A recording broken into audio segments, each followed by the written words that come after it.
Welcome back to Sunday Night Spookies, the podcast dedicated to exploring the mysterious and the spooky unknown. My name is Lex. And I'm Sarah. And this is episode 12, The Fae Part 2. So the first episode that we did about the Fae, which was our first episode ever. Yeah. Crazy. We talked a lot about the Fae as a whole. And fairy circles and some, we threw in some stories about the Fae. And the one thing that surprised us both was that the Fae is an umbrella term. And it's not just fairies. Right. There's a ton of different creatures classed as Fae folk or Fae people. Yeah, they're just shoved under one umbrella. Yeah.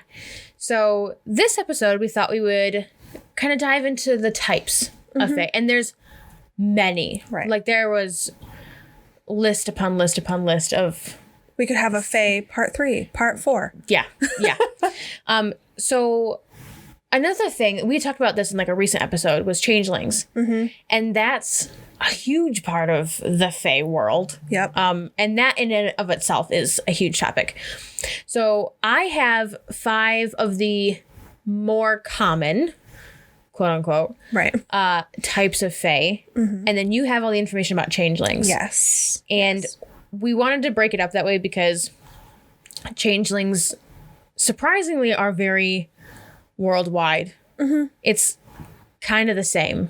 And there's so many stories and it's in all cultures. Right. So I knew what changelings were before looking it up. Yeah. You know, I think maybe not everybody.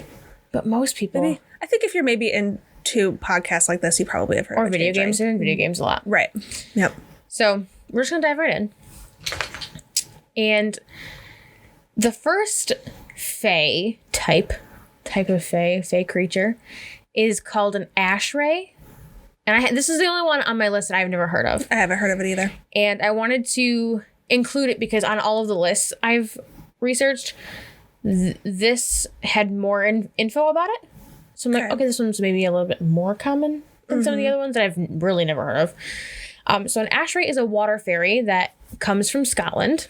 And you'll find that a lot of these, the creatures come from Scotland, Ireland, Old England, probably because it's a really old part of the world, but because that type of folklore is really popular in that area, which is, I would love to visit Ireland and see some of the fairy circles. Maybe we fly there. Maybe we go there. So it's a water fairy from Scotland, and these are typically mistaken for ghosts or sea ghosts. It's said that they're either extremely pale or translucent. Okay. And this one kind of there's a few that walked the line of being merpeople or fairy. And this one I felt was more on the Fae side. Okay. But a lot of the water fairies, some of them we even mentioned in the mermaid episode. So I didn't include them. They're all nocturnal. And it said that if the sun hits their skin, they will start melting into a puddle of water. And that's how they die. The sun will hit them and they die. And they can be several hundred years old. Even if they often are depicted as young women or even young children. But they can be hundreds of years old. That makes me kind of uncomfortable. I don't know why. They can be really old. They're only typically 2 to 4 feet tall and are very shy and very timid. I was picturing a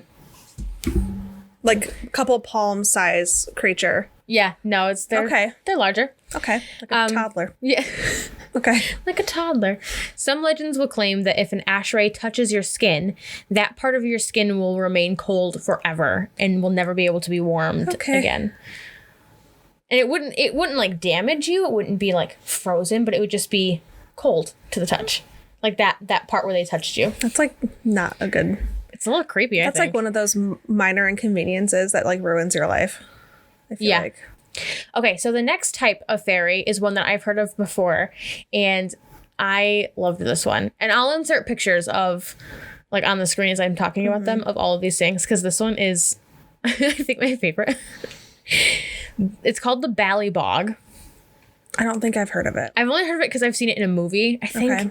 And these fairies are from Ireland, also known as Bogans. Every depiction of them or description is said they're very ugly. They're these little ugly round frog type things. I was picturing Old Greg. Sorry if you don't know who Old Greg is. Go to YouTube and look up Old Greg. Camera guy Dylan knows who I'm talking about. Yeah, camera guy Dylan introduced us to the world of Old Greg. Yeah, it's fine. Okay. But they live in peat bogs in Ireland.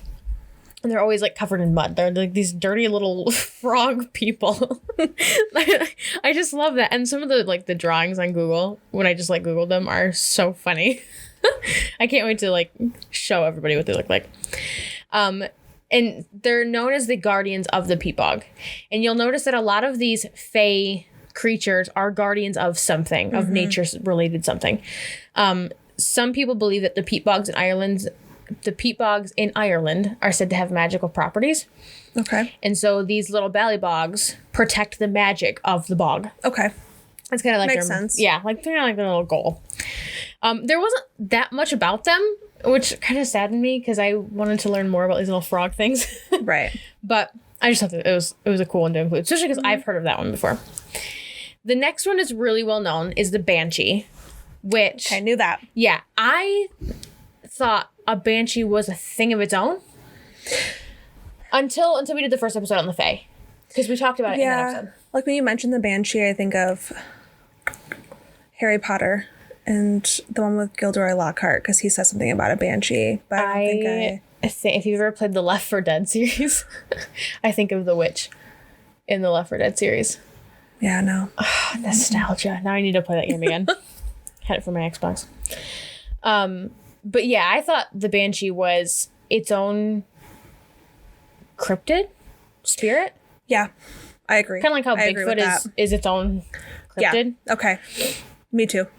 I would not have grouped it with the Fae. Me either. Mm-mm. But on every list I looked up, and even in when we did research for the first episode, we noticed that Banshee was grouped in. Interesting.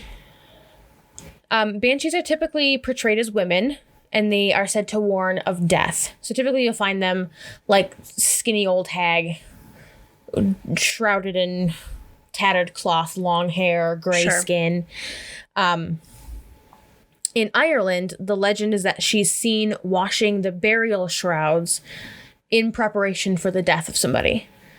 So you'll see her on the side of a river or by a body of water, weeping, washing black linens. And that's supposed to be like, if you see the Banshee washing the shrouds, somebody's going to die because she's washing burial shrouds. To me, that feels more like a spiritual thing. That's what I thought. Than a fae thing. Yeah, I thought it was because there's fae that are bad, and I didn't include any of them on here because it seemed like a whole other realm. Like maybe that could be part 3 of like the not so good fae. Sure. Because there was a few on the lists that I was seeing that had a kind of a bad rap. Sure. And so I'm like, okay. But yeah, I think this is more. It's spiritual. To me, it feels more like a spiritual omen than a fae. But okay. Everybody's got to be grouped somewhere, you know? Yeah. There's, and in some cultures, she's a beautiful young woman. And then and the one thing that's constant is her scream or her crying, her wails that's said to be heard miles away. And if she's portrayed as a beautiful young woman, that's when her true colors are shown, so to speak, is when she starts wailing. She then is this ugly, scary thing. Whatever. A few things that I thought were interesting in the Irish folklore. If you see her washing burial shrouds, it's bad. But originally, she was only heard by a Irish family of pure descent. Okay. So like a full Irish family.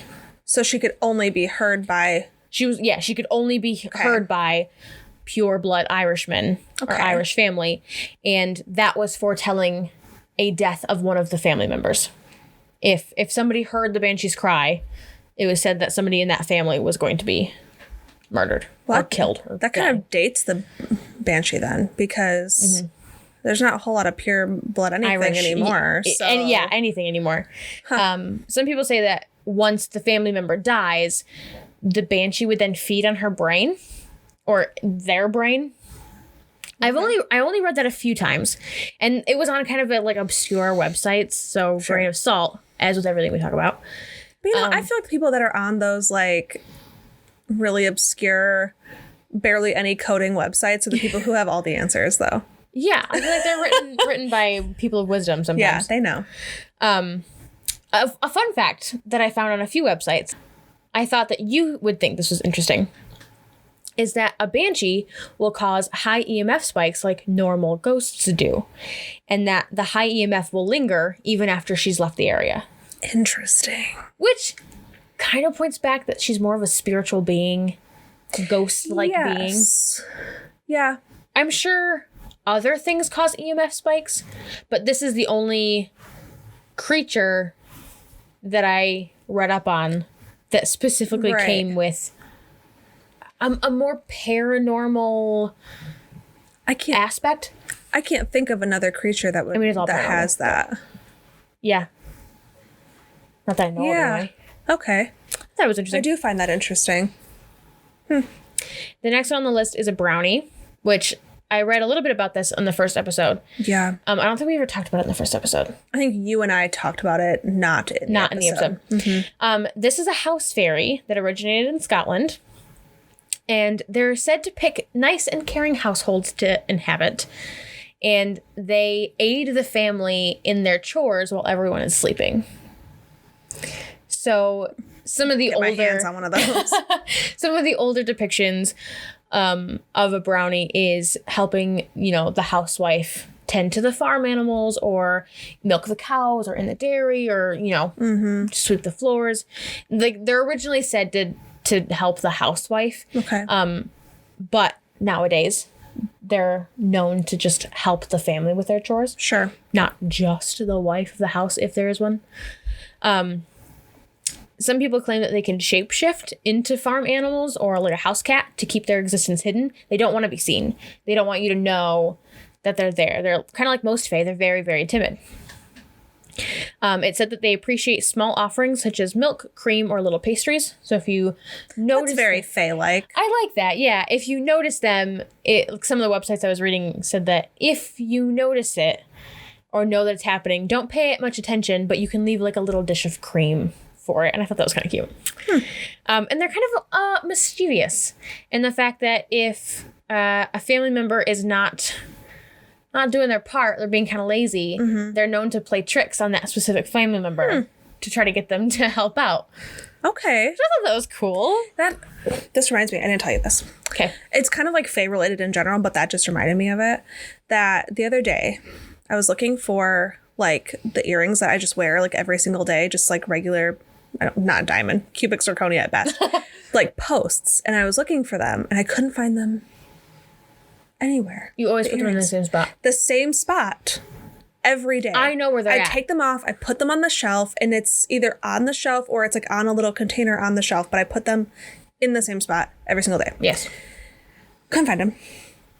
Digging around, I'm looking all over like my vanity table, and I can't find them. So I put different earrings in. Wasn't really happy about it, but it's fine.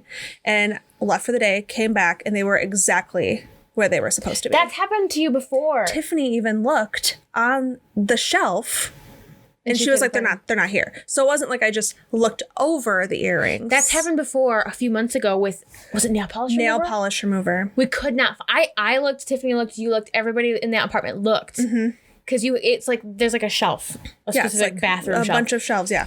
And that's where all this stuff goes. And nobody could find it. No. And then like 2 hours later. It was just there. It was in the first spot that all three of us looked. In the front of the shelf that's level with your eyes. Yeah. But that's where I put my earrings too. Lex, are you not doing your chores? I don't. No. No, ask around. I don't. I do chores. I just don't like to. Yeah. But same. Yeah, they were just gone. Gone. That's so strange. Maybe you have a brownie.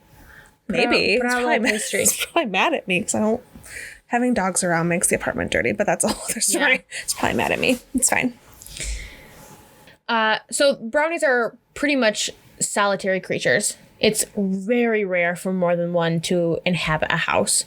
So it's kind of known that you only have one helping. Like a house elf. Yeah, a little house elf. The last one I have is gnomes. And I like this one. Okay. I think these are cute. And if you've ever watched Haley Reese on YouTube, she talks about being able to see fairies and gnomes growing up in her grandma's garden, because her grandma took really good care of this garden outside, and it was like this beautiful, beautiful place. And so her and some of her like uncles, when they were younger, were able to see like the gnomes and stuff, which I thought was cool. So a gnome is a type of fairy that's said to live among the woods or deep woods, tree roots. They live or underground. They're depicted as older, short little guys. If you think of the stereotypical gnome, sure, it's kind of what they look like.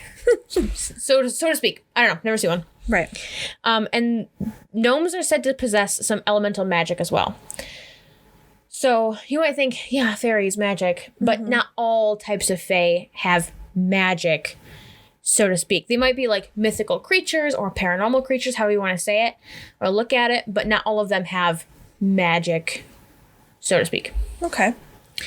These guys are also very timid and really reluctant to encounter humans. They don't want to interact with humans. Which is why we've never seen one.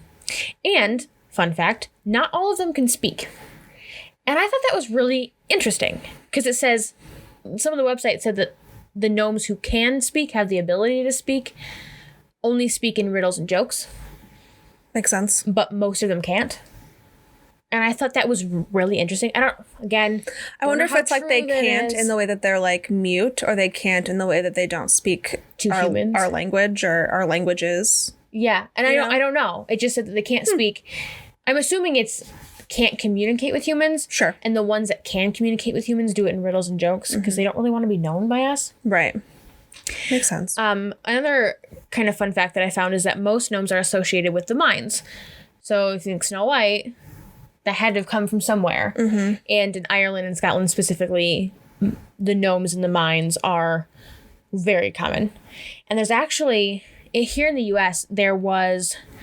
Or no, in the UK, they're called knockers or knobbers or something. I saw it in a documentary.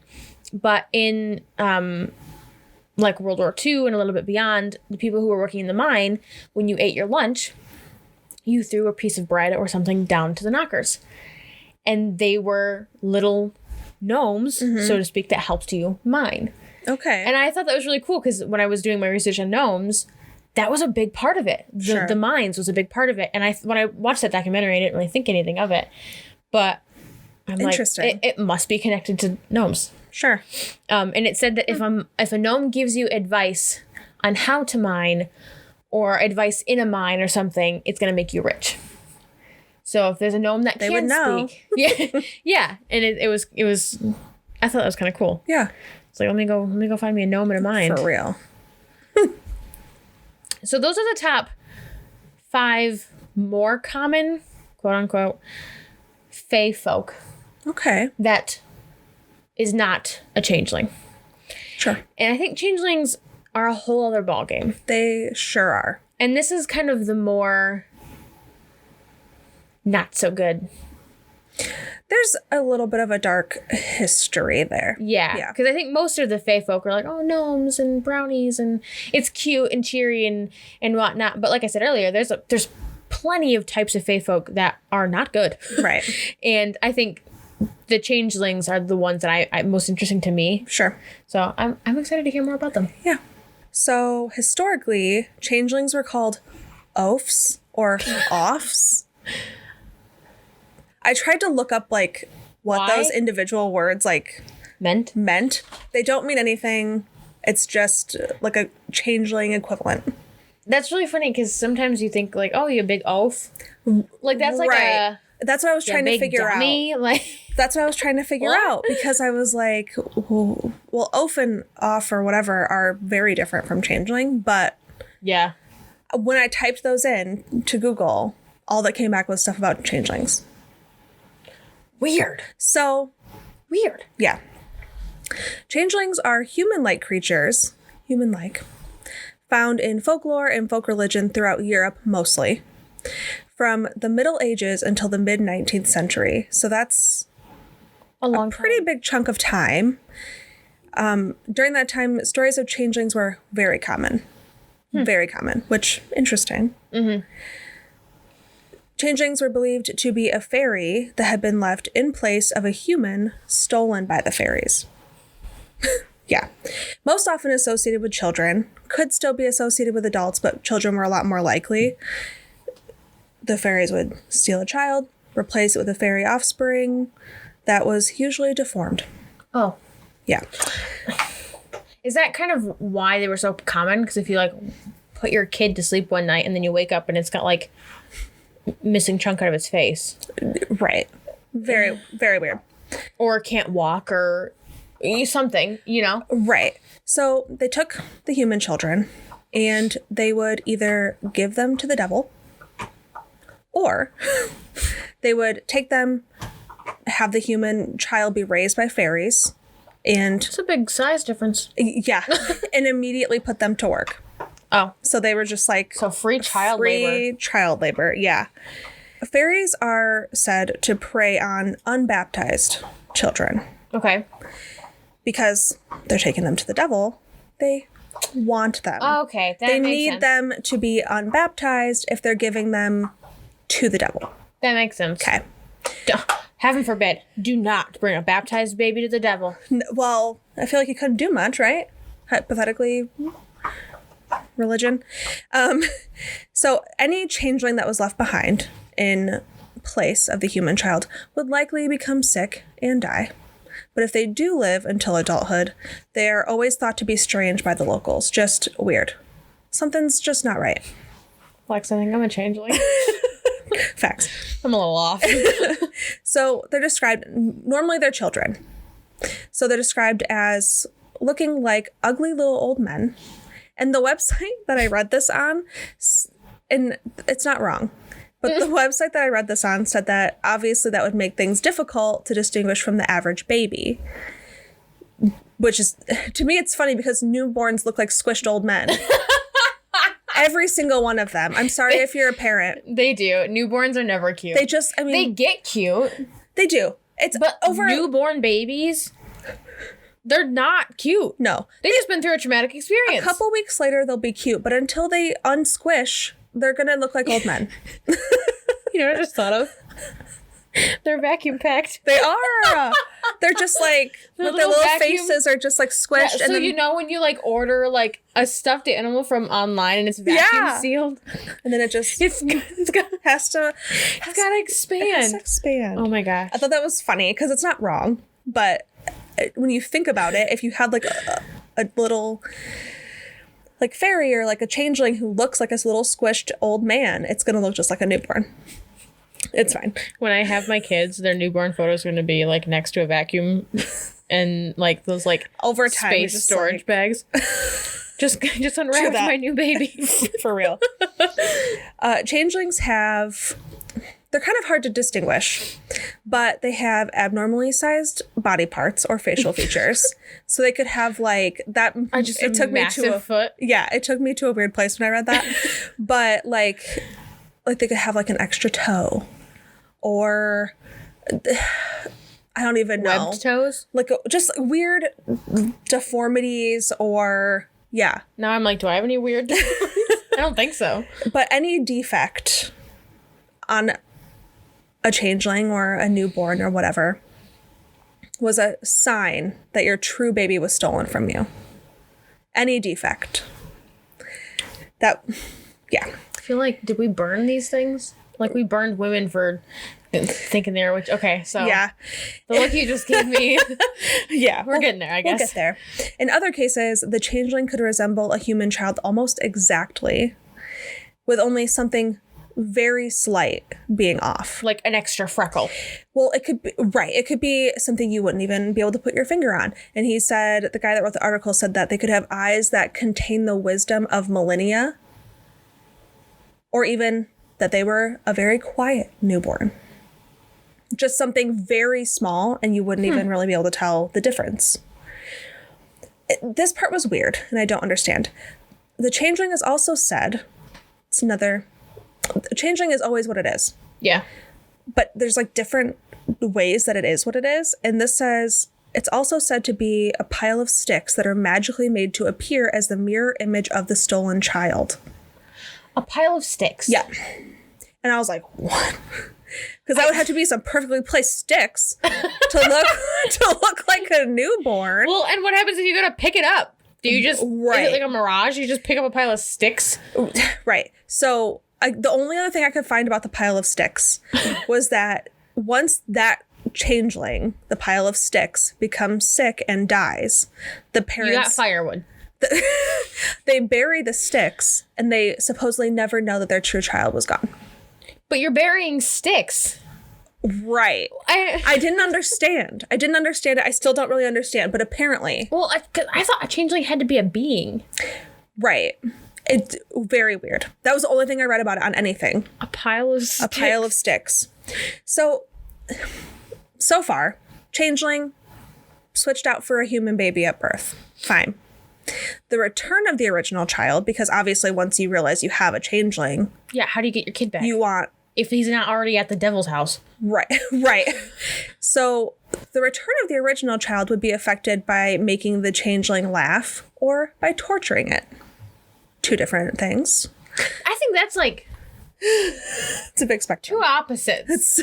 It's we can either make you laugh and have a great time, or I can make you wish for death. Yes. And that belief was responsible for numerous cases of child abuse. So there's a few methods to get the changelings to leave your home. Oh my God. While also retrieving your own child. Okay, hold on. I have a question. Yes. Is this like the immediate return? I think it's once you like you don't have to like realize. put this kid's head in the oven and then put it to sleep and then you're gonna wake up and you're gonna have your kid. Well, maybe I should just listen first. Yeah, listen first, ask questions later. Okay. First, the parents could trigger warning. We're gonna talk about child abuse. We're laughing because it's uncomfortable. That's our defense mechanism. Yeah. We'll say it till the day we die. Yeah, right. It's fine. So first, the parents could try to beat the false baby. You know what? Best option. Yeah. Apparently, its cries of suffering would summon the fairies back to rescue their family and return the human child. They obviously didn't want it if they gave it. Right. Okay. Other forms of violence were also prescribed, such as drowning. Prescribed. I love that word. Yeah. Such as drowning them or leaving them alone in the woods to be taken by their own family, or... I've heard of that. I've heard of people leaving their kids in the woods because they thought it was a changeling. So either their family will come back while they're in the woods, or they'll be eaten by wolves.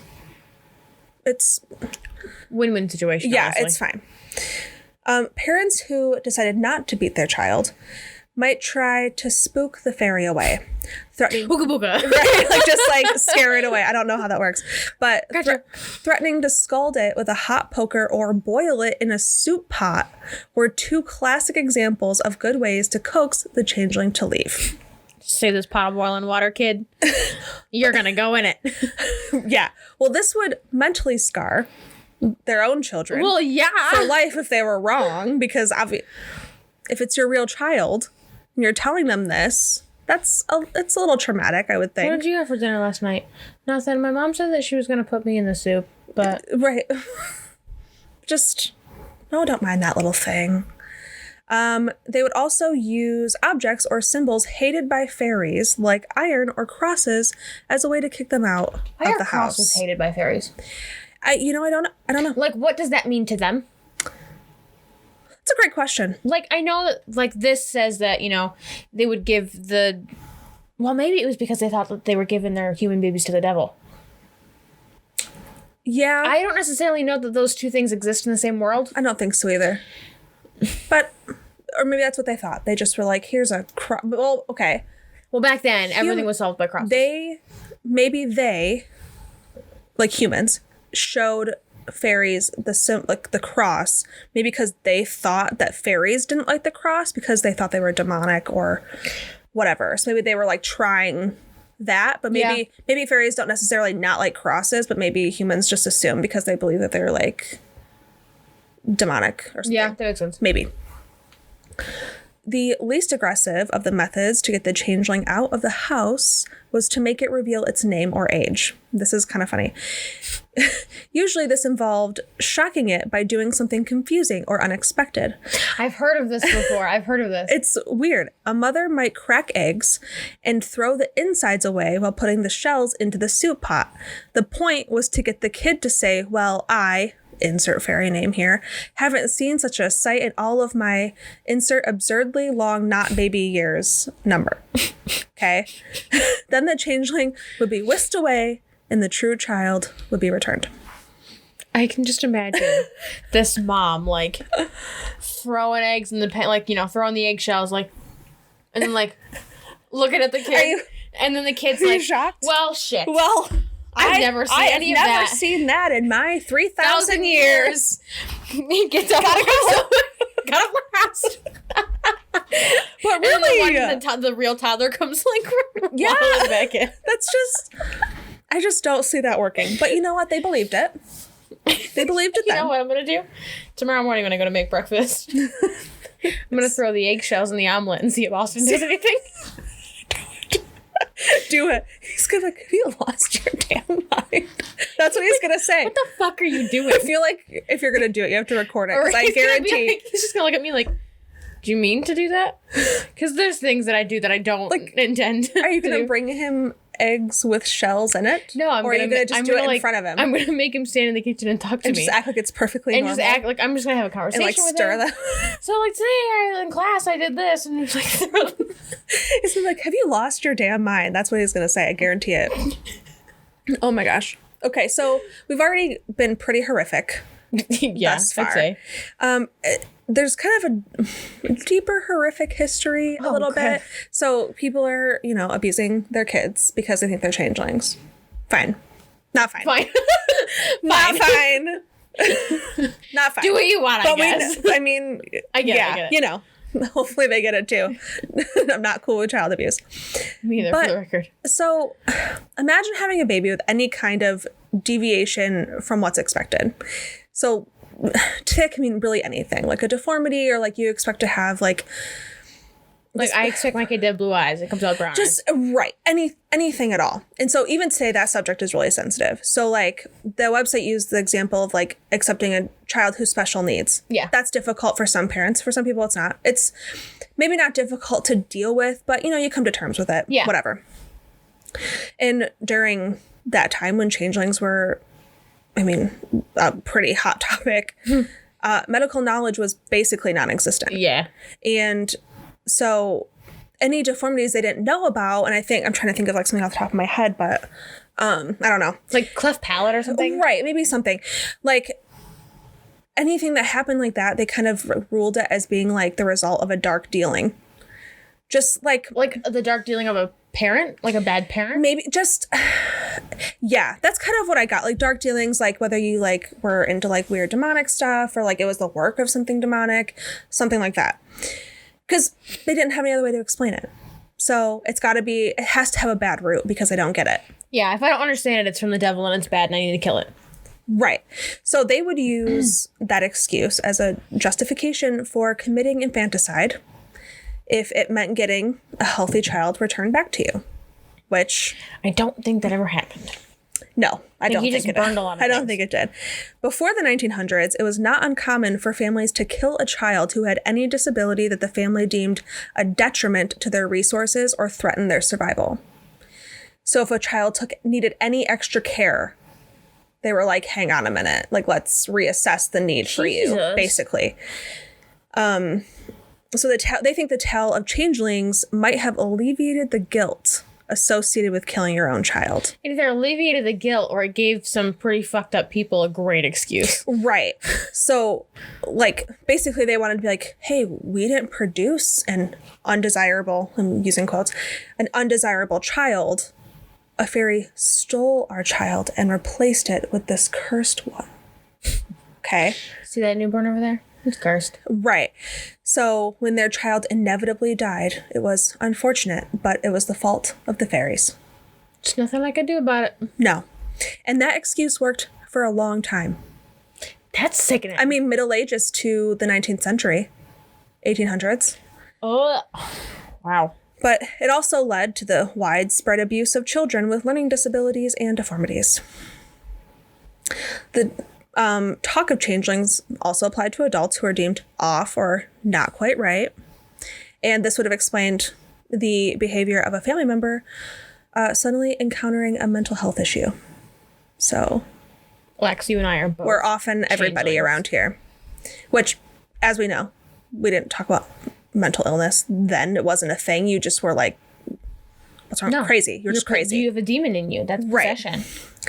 So in 1895, the husband of Bridget Cleary killed her because he believed her to be a changeling due to the fact that she suddenly became vastly independent.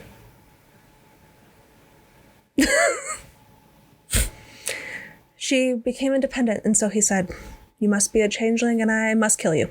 Isn't there like a short film about that, or like a YouTube video about it?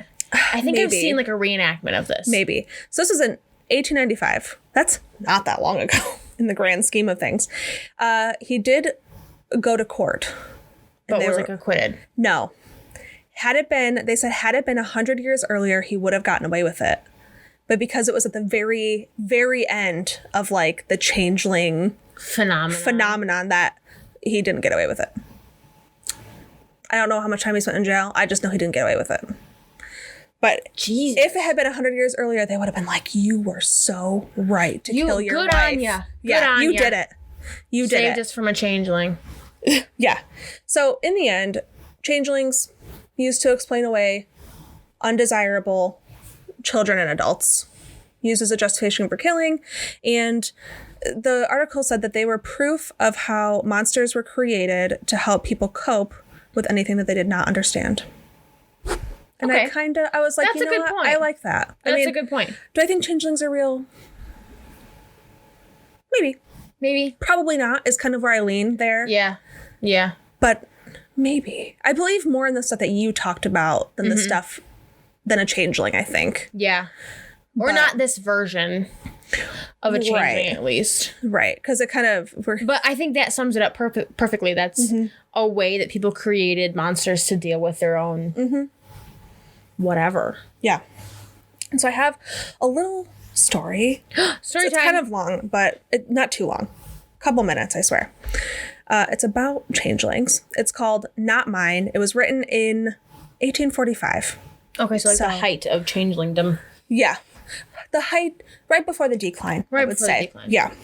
Or on the way out. Just over the hill, you know? Yeah. So it's called Not Mine. My love would not have loved this. It was the Fae's child, not hers. Her gentle smile would not have graced her lips if she had looked upon it, I am sure. Those lips which tasted of all the blood in the room when I last touched them. After her screams ceased and the screams of this creature began, screaming, the midwife took it away and I held her who had left me for this. It screamed every day and every night. I tried everything a father could. I bathed it and kept it warm. I soaked rags in milk for it to suck on and nestled it in my arms as I stumbled through delirious lullabies. Nothing soothed it. It refused sleep and denied me the same. She wouldn't have wanted to hold it either. Nasty, writhing thing. Not a child, but a demon. It was the midwife who said it first. Changeling. The words slithered through the village, house to house. Changeling, changeling, changeling. Oh, aye, said my neighbors. They heard its screams as well as I did in the night, keeping their own children awake. I took it to a healer. She rubbed it with salves and burned St. John's wort. It screamed more. Back home, it was sick. Then it ate everything, so I stopped feeding it. All the milk in the village turned sour overnight. I laid mistletoe and iron shears in the cradle. It shrank away from them, glaring at me between unearthly shrieks, with brown eyes that were like hers but also not. They held no warmth and reflected none of the hearth's soft light. Slitted, weepy things, all dark and empty. Weeks passed, a cow died, a crop spoiled, it rained. Changeling, changeling. When my mother's daughter fell ill, a knock came at my door. Take it. You know where. Take it now before anything happens to my Elspeth. Other faces peered out of doorways, nodding and murmuring in agreement. The Knoll, only way. I shut my door. It was a bright autumn twilight, no clouds, just an endless, sharp sky, pale blue fringed with orange and red. A twilight before frost, when a waning moon would rise, and ice and silver would leach all life from the countryside. A night to carry away what was no longer desired. Yeah. I swaddled it in a blanket and left the house. The faces watched me go. Some cast their eyes down as I passed. Others bore into me to make sure that I went. I felt them on my back long after I was beyond their sight. To the knoll, where the fae gathered and reveled in the moonlight, where the chime of bells could be heard and our cattle refused to graze. Small and unassuming, but a portal to Elfame, if ever there was one. Everyone knew it and pretended that they didn't. As I crouched and laid it on the grass, I could almost feel their unseen eyes watching me. They were in the stirring breeze, tugging at the blanket as I settled it around the creature. I paused for a moment, gazing at it, wondering, thoughts drifting, as they do when you've not slept for so long, and you cannot tell right from wrong. Holding her body, tears, my tears falling on its skin, faces on thresholds, only way. The fae were watching. They must want it back. It was their fault, not mine. I left it there. I left screaming. I walked home. Tomorrow I would hold my child, her child, a real child. I slept. In the morning, I buried a frosted corpse. What the fuck? So, yikes. As far as I could tell, it was real or very much based on a real event. Man. Yeah, so... I mean, it was a well-written story. I liked that. I thought it was good. That's why I included, because I was like, oh, wow, that made me cry a little bit at one point. But it's fine. Not because it's, like, sad, but it's just, like, he's, like, having all these emotions. Like, his wife died, is what I gathered from giving birth to something. In the beginning, it sounded like he was mad that his wife died and he was left with this. Right. He kept referring to it as it, you know? Yeah. And I think, like... As trying to rationalize that, I think,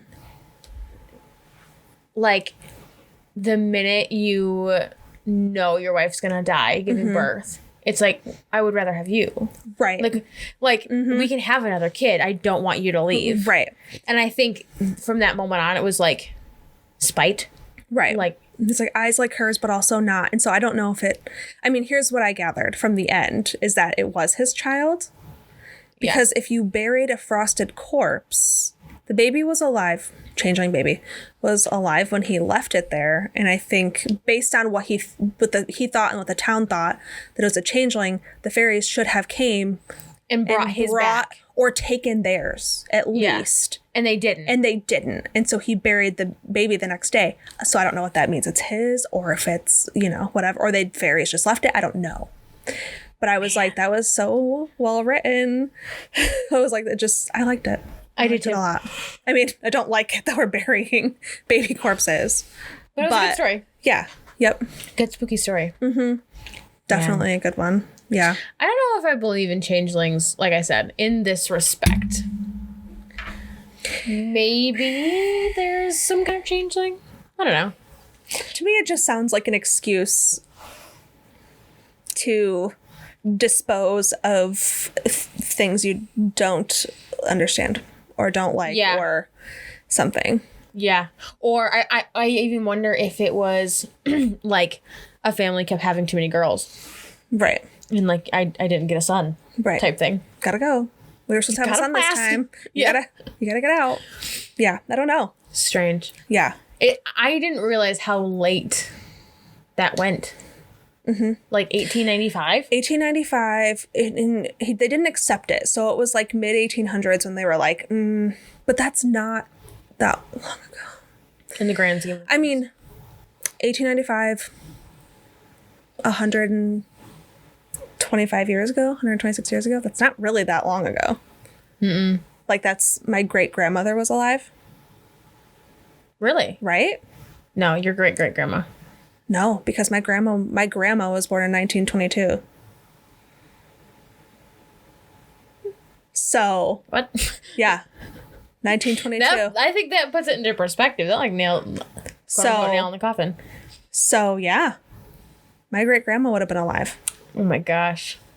Yeah. Oh, that's insane. That's math I wasn't ready for. That's insane. Yeah. So if you guys are interested in a Fae part 3 at some point, probably in season 3. Yeah. But let us know if we want to get into like the nitty gritty of the bad Fae or the not so nice Fae. Yeah. Reach out to us. Let us know on any of our social media sites. We are on Instagram and Facebook and TikTok at Sunday Night Spookies, and on Twitter at Sunday Spookies, and obviously on YouTube at Sunday Night Spookies. We also have a few links in the description.